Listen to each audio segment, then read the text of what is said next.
Happy Hump Day, everybody, and welcome back to Brown Bag Bets. Powered by BetSperts, we are your daily dose of quick hit handicapping and sports betting picks. I'm Alex Christensen, and back from a little hiatus for Memorial Day, doing some golf stuff, Mr. Andy Mauler. So let's start with the most important thing. How many meats did you grill on Memorial Day? 5, 4 or 5.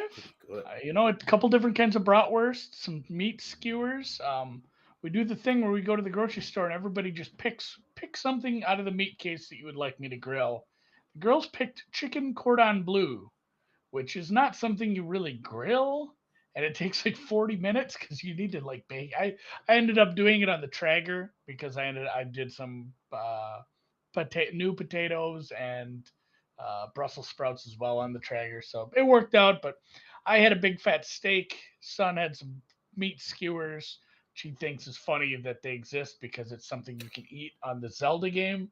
It gives you hearts. He's like meat skewers, just like on Nintendo. Like, yeah, I mean it's you can put meat on a stick, not just in a video game. Big Breath of the Wild guy now. That's Huge was fan of meat on a stick. taking over his life. But it was a good weekend. The weather was great.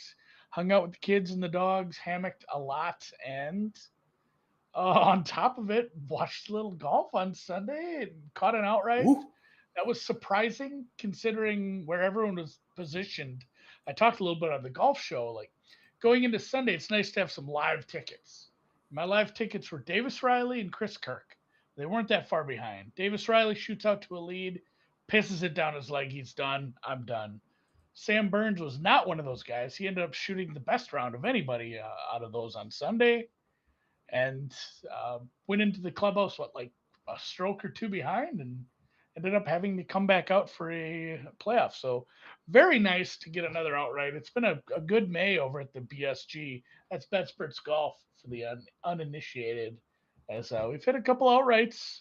That's a good way to. I just did my accounting on my May numbers for everything, and it was a good month because of that. Plus, the Tyler Hero announcement happened on like May 2nd, so that's a good way to buoy up a month as well.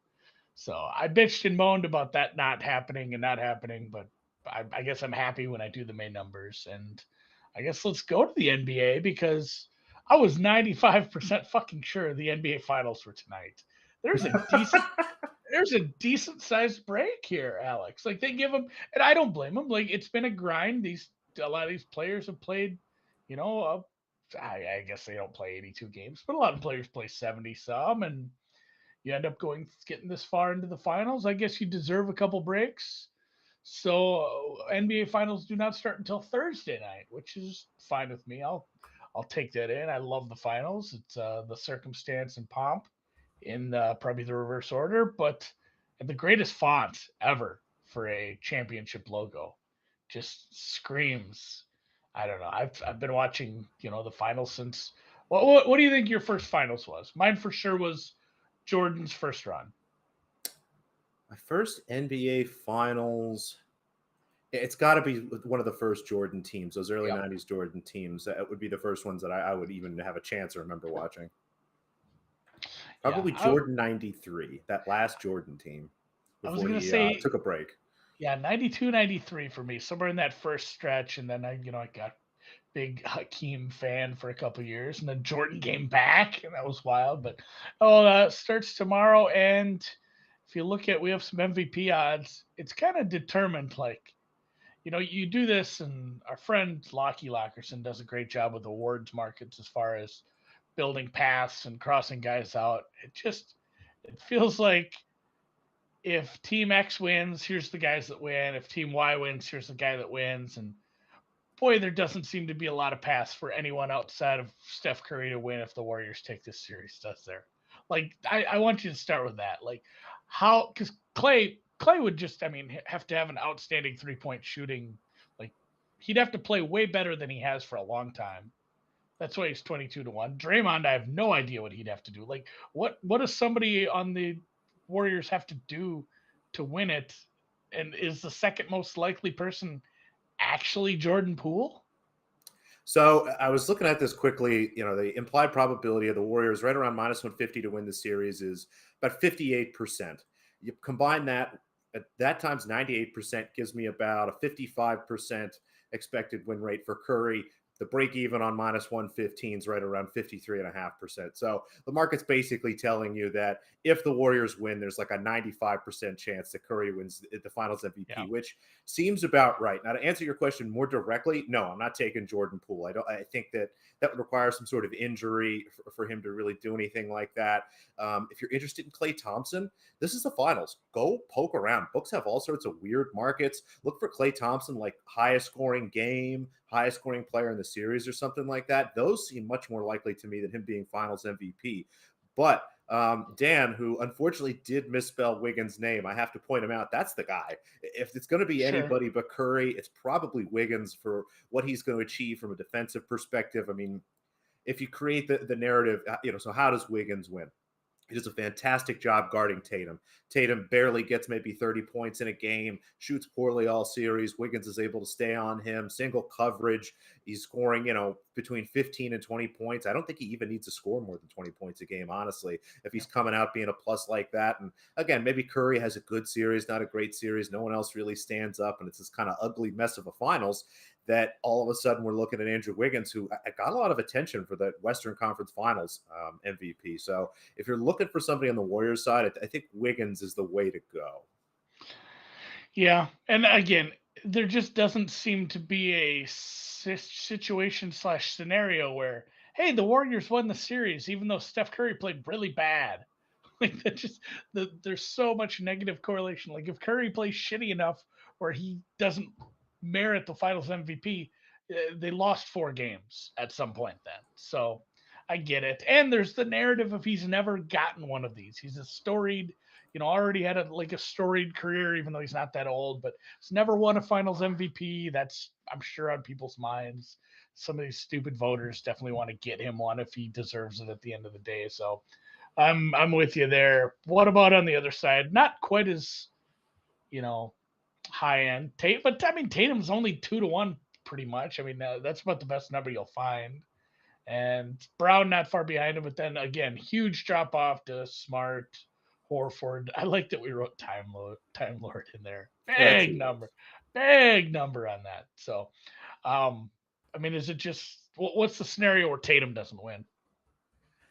again, he has a series where he's not scoring a bunch of points. It's so if the Celtics win again, it looks like they're about 42%. Based on this plus 175, it basically tells us that the market thinks that if the Celtics win 80% of the time, Tatum gets finals MVP. I think that's too high. I think there's a chance for somebody like Jaylen Brown to come in and have a high scoring series. I'm not going to play somebody like Time Lord at almost 500 to 1, but if he can stay healthy, maybe there's enough he can do. Marcus Smart at 41 to 1 could be interesting if he shuts down Curry and maybe scores some points. But there's a big number on the board, and it hit it at it yesterday. I know Dan grabbed it, and I'm going to grab it too. Give me Horford, 120 to 1. That's a huge number. That should be closer to 30, honestly, 40 where it is. You poke around some other places, maybe that have it closer to 30, 40 to 1. He is someone who, if he can score 15 or more points per game, which he was able to get close to in that Buck series, and he's going to get the minutes here, be a positive on offense, make a few, highlight plays, which we've seen in every series. I mean, that block that he had in Game 7 was unbelievable. And Tatum has a solid series, but not a great series. Brown has a solid series, not a great series. Same thing with Smart. I think they look at this. They look at a veteran like Al Horford, and I know Dan in the chat was talking about Wiggins Iguodala. This feels like a Horford Iguodala thing to me. Like it's almost this exact same scenario where you have kind of a team effort. Maybe nobody stands out, but Horford has a great series. And again, he probably loses this. If the Celtics win, it's probably Tatum or honestly Smart if I had to make kind of my top two. I just don't think Brown really has a great chance given the way I expect the series to go. But it's a numbers grab. We got to play it at that big. So give me some Horford. Horford at a buck. I'm going to play some Smart. That's where the Smart money's going. Very funny. I'll be off. And we did forget, by the way, I'll be here. Matt hit his hockey parlay yesterday, Oh, but shit. as he pointed out, maybe not that big of a deal since just about everybody scored that freaking game. What a day to place a 2-leg anytime goal scorer parlay as everybody. But to be fair, I made a joke on Twitter and I was quickly reprimanded. I said something along the lines like, if you placed an anytime goal scorer bet on this game and you didn't win yet, what's going on? and someone points out, like, the second leading scorer in the entire season hasn't scored, and he's in the game in Draisaitl. So I'm Yeah. like, yeah, to be fair, I guess there still does need a little skill, little luck. But yeah, McDavid McKinnon parlay was what, 4-1 or so. So Yeah, very a little nice better hit than by that. Mr. Matt. I wonder if Drysdale put it blew up any same game parlays. I feel like I should have Oh, seen for one sure. where somebody went out there and put everybody to score a goal or something together. And I guess you're right. He probably messed a lot of those up. But I wonder if somebody got like $1 to win $10,000 or something goofy like that. Yeah, yeah, you do it for it's McKinnon, you do Draisaitl, like the over 10 alternate goals, and you Yeah, have McDavid and like three other any goal scorers first period over four, something stupid or whatever it was that we ended up I'll have to hitting, poke around the book and social then media and yeah, see if and somebody then did that. and then Draisaitl just blows it up. But speaking of blowing up, the Memorial. I don't know. You're gonna Um, make me bet on Rory. I know. I did like his comments this morning, though. He just kind of just laid into the LIV field. Just like, I'm not impressed. But yeah, this is more of a numbers grab. Here's a couple of my full tournament head to heads. I put a few together. I've got them all over in the Discord over Bet Sports Golf. But these are a couple I did want to talk about. Rory is matched up with the other good golfers in the field, and you do need to hunt around for this because there's some plus 110s. There's some worse numbers than this, but I found a plus 120. Again, I don't love it when I find the best number at Bookmaker, but the numbers weren't all that different. Mostly were plus 10, plus 15. Rory over John Rahm for the entire tournament is plus 120. I have these guys pretty much nuts on with each other. And Rahm's form outside of beating a really shitty Mexico field, not what we saw last year when he was playing at the top of his game. When we saw him here at this tournament, running out to like a 5-stroke lead before he met up with the novel coronavirus that took him out and let Cantlay win this event. I think there's too much being spewed about how, man, I played this course so well last year. Yeah, he played a lot of courses well. He played everything well last year. He was John Rahm. He was the best golfer in the world. He's not right now. He's very, very, very good, and he can win this tournament. But getting Rory, who is in maybe the best form of anybody who hasn't just been winning. I mean, he's done everything but take home some big trophies. I like this at plus 120 a ton. And then the other one was another one too. I shopped around. I found this at, I was willing to bet this at minus 110. And then I went and looked. I said, you know what? I never opened up Bovada for golf matchups because they have weird ones and they have a lot of three-way ones, which I hate. Not three balls, but ones where where you can bet the tie, which is silly, honestly. But Zalatoris over Neiman with even money there this morning. And again, like I said, I was willing to bet this at minus 110. Zal, obviously somebody we all love. And the putting is going to be fast here, but it's going to be fast and easy, if that makes sense. Like the greens will run pretty quickly, but they're pure. It's going to be pure. It's going to be like Augusta. I don't think I'm terribly worried about his putting. And Neiman is someone I love, but he's just not up at the same level as Zal for me as far as course fit. And secondly, for his greens and regulation numbers aren't nearly as good, especially when it comes to the kind of time time periods I'm looking at form ascension. Somebody who's been playing better each week that's coming into this. So Neiman, a guy I love. I hope he does well. I just hope he doesn't do as well as Zalatoris. So I think everything I bet was plus money for the full tournament head to head so far, which usually I'll lay it. I'll lay some numbers. I don't care. It's usually just a price thing. Right. If they have two guys that I think one should be minus 200, I'll pay minus 140. I don't give a shit. It's just percentages, baby. That makes sense. Like you said, you kind of have Rory and Rom on a level playing field. Rory playing a little bit better, so you take him at plus money, and Zal's just it sounds like Evans is a better golfer, so yeah, you get to take the favorite in the match at plus money. Makes perfect sense to me. Yeah, and even if you see a guy at minus 110 in a golf matchup, he's usually the dog. There's nowhere that offers golf matchups at minus 110 anymore. And it's usually minus 110 is the dog to a minus 120 favorite. So you do pay a little extra in those markets. It stinks. sometimes you can find some decent holds. And honestly, Bovada is, as much as it's not a great sharp book, their holds aren't terrible on some of these. So, yeah, those I'll have more. I'll have some daily plays tomorrow when we do this again. I'll have some afternoon plays for the round one when we come back. But my attention right now, since their golf isn't today, will be turned to tennis. As I've already watched some this morning, didn't really get a lot to watch as the Polish princess just kind of.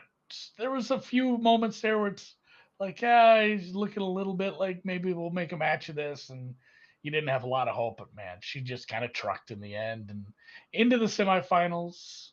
And we have what, two more quarterfinals left? No, that was it. The semifinals are set. On the bottom, we've got Goff Oh Trevisan. On the yeah, top, yeah, it'll yeah. be Iga Kasatkinen. I think what you saw with Iga today, it's as you continue to go through a tournament, you build up fatigue. But when you're winning matches as quickly as she is, she has much less fatigue built up than a lot of these women. And I think Pagula, whether she was tired or just sort of had a mental lapse at certain points, just shut off towards the end of that first set, and it didn't really look solid in the second. We've seen that for a couple matches in a row, whether it be the opponent's literally body coming against them or something that's a little harder to tell. It just seems to be Iga. It's part of the value of, honestly, of winning all those matches so quickly. I mean, she's hardly played any tennis. Yeah, that is. We've run into this too, even with the three set, wins for the men. Sometimes you run into this like, shit, this guy hasn't dropped a set. He's playing like hour and 45-minute matches, like, and then there's somebody who had some long, drawn out five setters. Like that makes a difference over a fortnight. Is playing a bunch of tennis, and she has not played a bunch of tennis. It might just be more of the same as we see her what tomorrow semifinals and then final Saturday, I believe Saturday lunchish. Yes. Yeah, usually the women's final is on Saturday. The men's final is on Sunday. Let me just double check how tomorrow looks. Yeah, tomorrow we'll have the women's semifinals, and then the women's final will be on Saturday. I like that they have both semifinals the same day. Yeah. Just keep it fair. Keep it fair. That's so other semifinal tomorrow. So this is a bet for tomorrow then, your French Open Yeah. bet. Okay. But it might be early. It could be early again, as we haven't seen the order play out quite yet. This could be as early as 5, 6 a.m. in the morning Eastern time. And got a bunch of stuff, as is tradition in the second week of Grand Slam. We've got some nice smaller tournaments to attack, but they're back. Golf overs. Let's do it. Coco Gauff playing Martina Trevisan. Gauff has been fantastic. I think that she is very much deserving of being the strong favorite that she is in this match. But Trevisan is the kind of player that is really going to make her work, that is going to build up her fatigue, that is going to test her. They actually played on these courts 2 years ago. It was a 3-set victory for Trevisan. Now, just one match, and Gauff is a different player since then. But loved how Martinez looked, has really pushed players. And again, the two of them in general play longer matches, and you start to look. Gauff has been giving up more and more games here. We'll see. I'm confident she can win this match, and then we'll lose our outright in the finals to Iga, because that's just how the world works these days. But for now, give me the over 21. Didn't love the over 2.5 sets price, but wouldn't hold that against you either. This other match also tomorrow morning. WTA, again, that 125 level, where it's either your book at a 125, some call it a challenger, but Makarska, it's a town in Croatia, Andy, and let's take Noskova here, a very solid young and upcoming player. She's only 18 years old, almost beat Emma Raducanu in the French Open after qualifying. Doesn't have a ton of experience on clay, but ripped through the hard court season for some of these smaller events, and goes up against Victoria Tomova, who really is an ITF level player, kind of fading down to that level where I get to take Noskova kind of on the arc up. I think that she's going to be someone. I don't know if she's ready to push maybe some of these WTA level events late in the year, but I think next year someone will be really fun to watch again. An 18-year-old with just a ton of talent. And this next match, this is an ITF one. It's Subotron or Great Britain, depending on how your book lists it. And this is next up on court 2. The match on court 2 here looks like it's going to a tiebreaker between Dart and Kostic. So it could be in the next 20 minutes. It could be in the next 45 minutes. But give me Wickmeyer here. She's had a little bit of a layoff, has come back, played some nice events, and we're on grass now. Grass is one of those surfaces where some women have a lot of experience and know what to do with it and generally play very well, and other women just don't. And she goes up against Mihaela Buzarnescu, who is coming back and still working her way from a terrible ankle injury from a couple years ago, and really is more of a clay player. I don't know why this is listed as a pick'em, so happy to grab Wickmeyer, have her as a solid favorite, and then I'll have her to win the match in straight sets. That's right around plus 200. So Goff Trevisan over 21. That's tomorrow. Noskova minus 3 games. That's very early tomorrow morning as well. And then Wickmeyer here, probably the next 30 minutes, maybe a little bit later. Wicked. Subatron. No, that's not Subatron. What's that one? I'm not looking. It's ITF Subatron. Subatron. Challenger. What? They're men there too? Yeah, the men are having a challenger event. The women have an ITF 100. Ooh, I found Corey Goff. I'm going to call her Corey because that's what it says on the screen. Over 20 and a half, minus 110. I did the 21. I took a plus money. I figure it'll probably push out that way. So grab the 20 and a half now at standard juice. I'm happy to sell the half game. Yeah, maybe I'll find it plus money. Yeah, I need to get, again, Minnesota does need to legalize. Some of these legal books make it a little easier to sell games. Tougher to sell games in the offshores, even with as many offerings they have. Doesn't have that for a ton of tennis. I'll close it out with some soccer, as we have a weird one here. So, like the draw that we saw for the World Cup, the USA ended up in whatever fucking group they ended up in. And there was the joke, and I made Drew tweet it out after he put it in the chat. I said, you have to tweet that. But the odds to win the group were listed for the various teams. And the USA was behind the TBD team, who is not determined yet when they had to play the playoffs to get in yet, which made me sad as an American, but it was still kind of funny. So this is the playoffs to work their way into the becoming team TBD in Group B. And it will be between Scotland and the Ukraine. This match is at 1:45 my time, 2:45 Eastern. I looked at a few ways to play unders. Under 2 is tight. I feel like that pushes an awful lot. It is about the same price. I ended up with a weird prop I found again at Bovada. Both halves under, and again, if you have legal books, you can certainly make this same game parlay very easily. Both halves under 1.5. So first half 0 or 1, second half 0 or 1 goals scored. I look back, there were just not a ton of games where the Ukraine ended up scoring or having scored more than 1 goal in either half of late. The Ukraine was very hard to get a grip on because obviously there's been some things going on there in the geopolitical landscape. So the team is, who knows what the prep has looked like, but the last few matches, it's tough to take those and say like, hey, they're in form. They've been playing club teams. They played like Gladbach and Empoli. Like they played these not countries. They're playing like club teams from countries.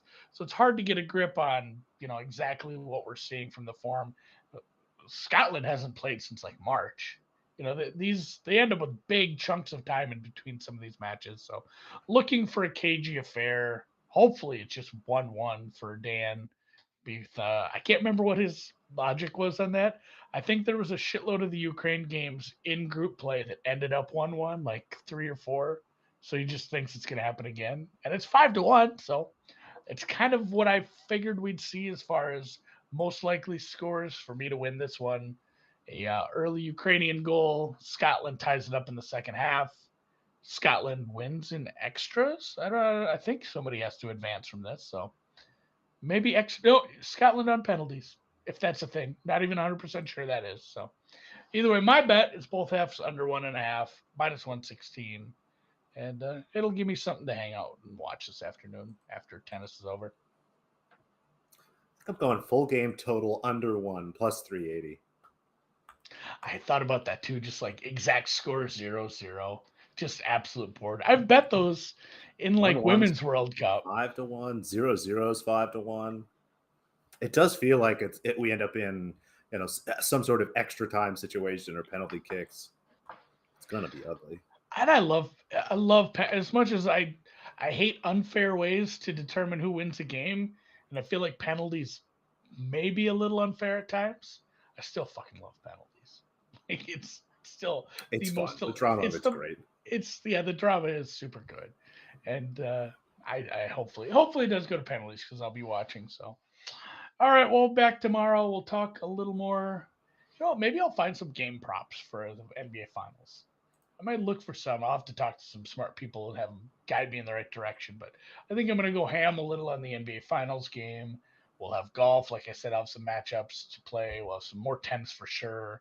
We'll talk about the other women's or we'll talk a little about the men's semis as they'll be lined up by then. It'll be interesting to dig into those prices a little and real quick mentioning our sponsor. Is that what we called it? Prop Swap. U.S. Open is in 3 weeks, I think. Start to check out some of those golf prices on there. NFL tickets are starting to populate on there as well. Download it. Promo code BetSpurts gets you a 100% deposit match up to $500. That's how you make the first one really count. If you want to DM me if you need help with that. And Alex, That's it. let's call it a day.